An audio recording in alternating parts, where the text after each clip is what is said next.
ஓம் சக்தி. ஜெய் கணேஷா, ஜெய் வராகி. ஸ்ரீவராகி பக்தர்களுக்கான கேள்வி பதில். ஸ்ரீவராகி soul purity என்ற இந்த யூடியூப் சேனல் மூலமாக உங்களை சந்திப்பதில் மிக்க மகிழ்ச்சி அடைகின்றேன். என்னுடைய வார்த்தைகள் உங்களுக்கு பலம் சேர்க்கும், வராகி அம்மாவுடைய வலிமை சேர்க்கும் என்று சொன்னால் அதற்கு நான் என்றும் ஸ்ரீ வராகி அம்மனுக்கு கடமைப்பட்டுள்ளேன் என்று சொல்லிக் கொள்வதில் பெருமகிழ்ச்சி அடைகின்றேன். ஸ்ரீ வராகி சோல் பியூரிட்டியில் தினமும் உங்களுக்கான பதிவுகள் வந்து கொண்டிருக்கின்றது.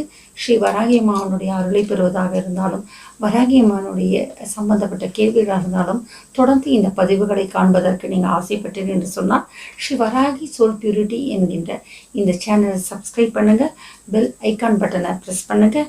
அதே போல் ஸ்ரீ வராகி சோல் பியூரிட்டி என்ற இந்த யூடியூப் சேனலில் போனீங்கன்னா வீடியோஸ்ன்ற பதிவில் நீங்கள் கிளிக் பண்ணிங்கன்னா தொடர்ச்சியான என்னுடைய முந்தைய பதிவுகளும் தற்போதைய பதிவுகளும் இனி வரும் பதிவுகளை பார்க்கலாம் என்று சொல்லிக் கொள்கிறதில் பெருமகிழ்ச்சி அடைகின்றேன். ஓம் சக்தி. ஜெய் வராகி. ஸ்ரீ வராகி பக்தருக்கான கேள்வி பதிலில் பிராணிஷா செல்வி, இளங்கோவினாஷ், நீங்கன்னா ரொம்பவே என்னுடைய பதிவுகளை பார்த்து மகிழ்ச்சி அடைஞ்சிருக்கீங்க, சந்தோஷம் அடைஞ்சிருக்கீங்க.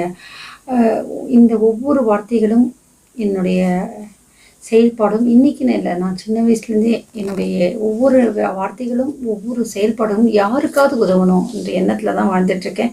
இப்போ என்னோடய பக்தி பயணத்தில் அந்த வார்த்தைகள் பயணித்து கொண்டிருக்கின்றது போது ரொம்ப மகிழ்ச்சி அடைகிறேன். உங்களை வாழ்த்துதற்கு என்னுடைய மனமார்ந்த நெஞ்சார்ந்த நன்றியை தருகின்றேன். ஸ்ரீ வராகியை வரவேற்கும் முறை என்ற ஒரு என்னுடைய பதிவு. ஸ்ரீ வராகி சோல் பியூரிட்டி என்ற சேனலை ஸ்ரீ வராகி அம்மனுடைய அருளையும் அவர்கள் நமக்கு தருகின்ற அதீத சக்தியும் அவங்க நம்மளோட கலந்து எப்படி ஐக்கியமாறாங்க, எப்படி நம்ம வீட்டுக்குள்ளே நடமாடி கொண்டிருக்கிறது என்ற எண்ணத்தை வெளிப்படுத்துவதற்கான பதிவுகள் தான் இந்த சேனலே. அதற்காக தான். அதுவும் எதிரிகளை அழைக்கிறதுக்கு அம்மா மாதிரி ஒரு பெரிய சக்தி எதுவுமே கிடையாது. இதில் பார்த்தீங்கன்னா ஸ்ரீ வராகியை வரவேற்கும் முதல்ல எதிரிகள் தொல்லை அதிகம் உள்ளது. நான் அவர்களுக்கு எந்த கெடுதலும் செய்யவில்லை. என்னை தொல்லை செய்பவர்களுக்கு அவர்கள் தண்டனை தர வேண்டும். அன்னை எனக்காக வேண்டிக் கொள்ளுங்க அம்மான்னு கொடுத்துருக்காங்க அருணா உமா.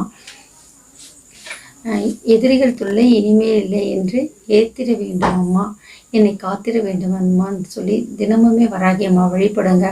அம்மா உங்களுக்கு வளத்தை காட்டுவாங்க, அதற்கான வழியை காட்டுவாங்க. நான் ஏற்கனவே நிறைய பதிவுகளை சொல்லியிருக்கேன். உங்களுக்கு எதிரிகள் இருந்ததுன்னு சொன்னால் பிரம்ம முகூர்த்தத்தில் எழுந்து தொடர்ந்து ஒரு 9 நாள் 18 நாள் 48 நாள் பிரம்ம முகூர்த்தத்தில் வீட்டில் வாசலில் விளக்கேற்றி சாம்பிராணி ஏற்றி பூஜை பண்ணுங்க. அதே போல் தொடர்ச்சியாக அந்த நாட்களிலே ஏதாவது ஒரு கோயிலுக்கு தொடர்ச்சியாக நீங்கள் சென்று வழிபடுங்கள்.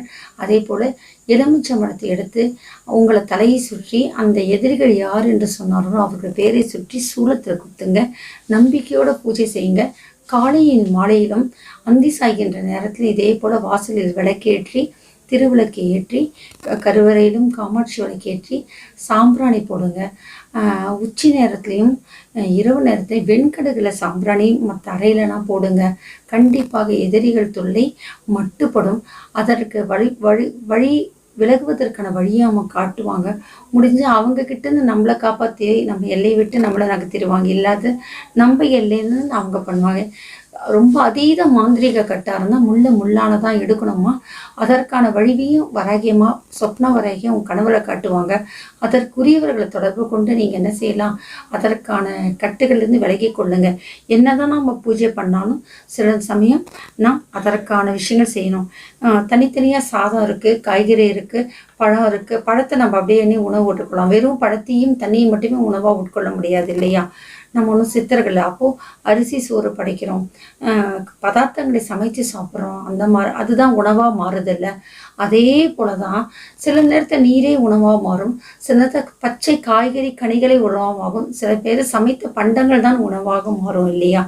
அதே போல தான் முட்டையோ மாமிசத்தையோ அல்லது சிக்கன் மட்டன் போன்ற விஷயங்களாக இருந்தாலும் சரி, வெறும் பச்சை உருளைக்கிழங்கு, பச்சை ஆழ்வழி கிழங்கு, பச்சை கருணக்கிழங்கு இதெல்லாம் நம்ம சாப்பிட முடியுமா பச்சையா? இல்லை. அப்போ அதை பக்குவப்படுத்தி தான் சாப்பிடுமா. அதே மாதிரி தான் தீய சக்திகளை விளக்குவதற்கு ஒரு பக்குவம் இருக்குது, சில வழிமுறைகள் இருக்குது. அதற்கான வழியை அம்மா காட்டுவாங்க. இப்போ எங்கிட்டே சில பேர் வராங்க அப்படின்னா எல்லாருக்குமே செய்ய மாட்டேன். அவங்க கனவுலையோ என் கனவுல வந்து அவங்க 99% என்னுடைய பேசும்போது அவங்க கனவுல வந்து, இல்லாட்டி அவங்க கோயிலுக்கு செல்லும்போது அந்த கோயில் கருவறை என் முகம் தெரிந்து, அல்லது அங்கே யாரிடையும் குறி கேட்கும்போது என்னை நாட சொல்லி வந்தால் மட்டும்தான் அவங்களுக்கு தொடர்ச்சியாக அவங்கள சில கோயில்களுக்கு அனுப்புவேன். அவங்க எல்லையில் இருக்கிற இடத்துல பூஜை பண்ண சொல்லி அவங்களுக்கு அதீத சக்திகள் வந்ததுக்கப்புறம்தான் அவங்க எல்லாத்துலேயும் பூஜை பண்ண சொல்லிட்டு தான் பரிகாரத்தை இறங்குவேன்.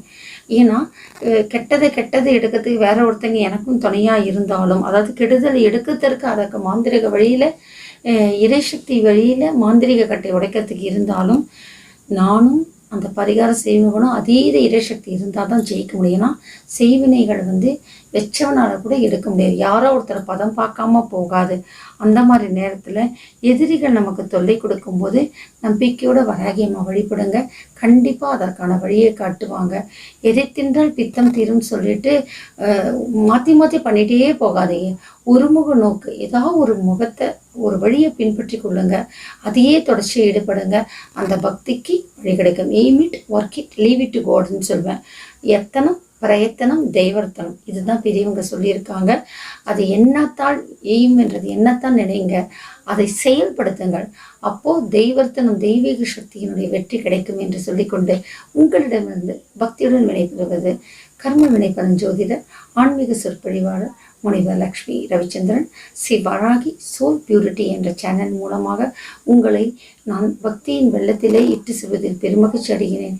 என்னை மேலும் மேலும் பக்தியில் திளைப்பதற்கு காரணமாக இருக்கிறீர்கள். முதல் முறை இதை பார்ப்பவர்கள் அனைவருமே சப்ஸ்கிரைப் செய்யுங்க. பெல் ஐக்கான் பட்டனை ப்ரெஸ் பண்ணுங்க. இந்த பதிவு நல்லபடியாக இருந்தது, இது உங்களை போன்ற பலருக்கு இந்த பதிவுகள் உபயோகமாக இருக்கும், பலனளிக்கும் என்று சொன்னால் இதை பகிருங்கள். நல்லதை நினைப்போம், நல்லதை செய்வோம், நல்லதை பகிர்வோம் என்று சொல்லிக்கொண்டு உங்களிடம் பக்தியுடன் விடைபெறுகின்றேன். ஓம் சக்தி. ஜெய் கணேஷா, ஜெய் வராகி.